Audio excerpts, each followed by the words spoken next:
امریکہ اور اسرائیل بامقابلہ ایران کی جنگ 23 دن گزر چکے، لیکن کیا وجہ ہے کہ آج تک ایران ڈٹ کے کھڑا ہے اور اس کی قوت الانکار بڑی مضبوط ہے، حالانکہ کوئی بھی اسلامی ملک اس کے ساتھ کھل کے کھڑا نہیں ہے۔ کیا وجوہات ہیں؟ بات کریں گے آج۔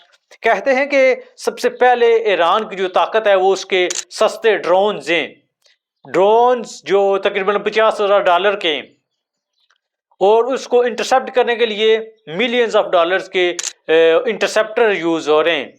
دوسری بات، ایران کا جو جغرافیہ ہے، یعنی ایران کے جو پہاڑ ہیں وہ اس کے لیے سروائیول کا کام کر رہے ہیں، جس کی وجہ سے ایران کافی ناقابل تسخیر بنتا جا رہا ہے۔ آبرائے ہرمز بھی اس کے پاس ہے جو اس کے لیے لائف لائن ثابت ہو رہی ہے۔ اس کے علاوہ زیر زمین میزائل سٹیز، دنیا کو کوئی پتہ نہیں ہے کہ ایران کے پاس کتنے میزائل ہیں اور ان کی کتنی رینج ہے۔ جنگ شروع ہوئی تو قیاس کیا جا رہا تھا کہ ایران کے پاس 2000 سے زیادہ رینج کے میزائل سسٹم نہیں، لیکن جو جنگ آگے بڑھ رہی ہے، نہ صرف وہ F-35 جیسے طیارے گرا رہا ہے، بلکہ وہ 4000 کلومیٹر کا میزائل بھی لانچ کر کے وہ دشمن کو یہ بتا رہا ہے کہ تم مجھے جج نہیں کر سکتے، میرے پاس کیا طاقت ہے۔ اگلی بات، کہتے ہیں کہ ایران کے اتحادی ہیں، کچھ فریڈم فائٹر ہیں جو اس کے ساتھ ڈٹ کے کھڑے ہیں، جو اسے ہر قیمت پہ ہیلپ کر رہے ہیں، جس کی وجہ سے ایران ڈٹ کے کھڑا ہے۔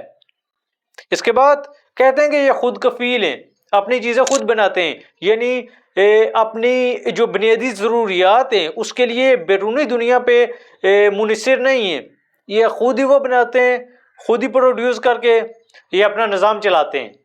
سب سے بڑی چیز پتہ ہے کیا ہے؟ یہ نظریاتی قوم ہے، اور نظریہ کیا ہے؟ نظریہ اسلام۔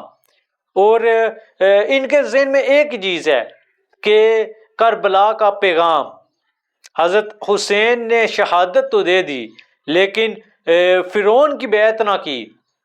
آج ایرانی قوم بھی اسی سنت کو زندہ کر رہی ہے، یہی چیز ہے جو اللہ تعالیٰ کو بہت پسند ہے، اور اسی وجہ سے اللہ تعالیٰ کی نصرت مدد ان کے ساتھ ہے۔